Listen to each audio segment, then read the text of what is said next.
Okay, so yeah, that should be good.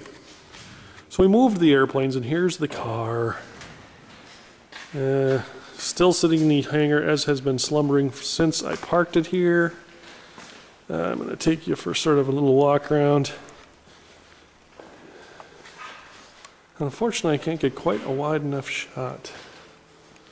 So there it is. And you know, I think we got a good enough side shot here that we don't have to move it. We'll just start it up and let it run a little bit. So there's that part. And here's the rear wheel mount for the spare. See the toolbox in there. And we got a couple of triangles. This is for tying the wheel down. You got a fire extinguisher here, and it expires February 2012. So it'll need to be, I think, no, it's not expired. I think that's a service. Yeah, I think it was serviced last year. See if I can get a shot of that.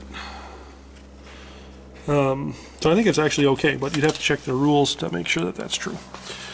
Underneath this thing is where the fuel pump is and the pressure regulator. And you can see those couple of braided lines go up into the cage and run up front. There's the spill kit, and then right behind it, that kind of dark thing right there is the first aid kit. You can't really see it too well, but that's where it's at. Here's the cage, and you can see the comm mounted underneath the crisscross up front. And then there's a camera mount right there that you can take advantage of.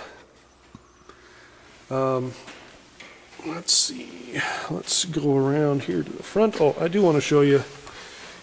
I mentioned it really heavily gusseted and reworked the shock tower. So they're quite sturdy. And it's the same on both sides here. And I think they actually built this plate section and welded everything in. So very, very stout. It's a 14-inch BMW bottle cap wheel, and these I think are Lassos. Yeah, these are the Lasso tires that I was running previously. This one's still got pretty good tread on it, and I think actually the crew grooved these last time as well. Here is the window net, which very handy to have, because if you experience a busted out window, you can still race, because you have to have a net per Rally America rules. And also, if it's hot, you can run with the windows down if you choose to, as long as the net's in place. Here's the cockpit and the seats. As you can see, these are Ultra Shields. And let's see what this tag says here on the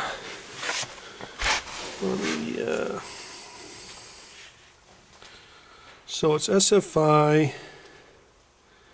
These are 2009 manufacturer, and I think that there is a tag here. Yeah, so there you go. This tag says not valid after 2013. So this would be good. These harnesses would be good. Got these harnesses at the same time. So these harnesses would be good through the whole season this year. And what I'm going to do is show you around a little bit here. So light switch, horn. I got the power totally off on the car right now, so nothing's going to work. But here's the brake bias control right there. Handbrake right here. Shifters down there.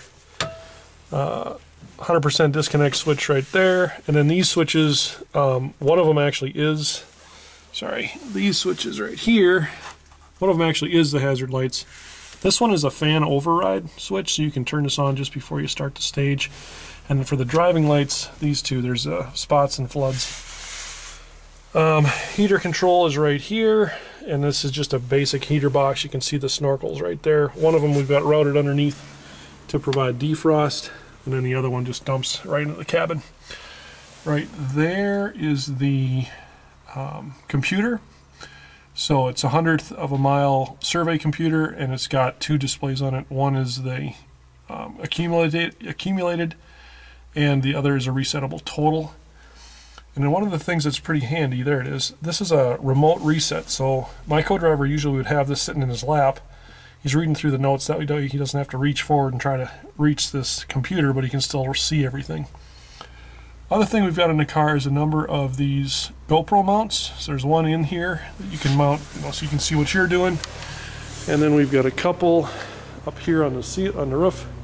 And the slightly different views that you get, I think we tended to use this one in the back here a little bit more.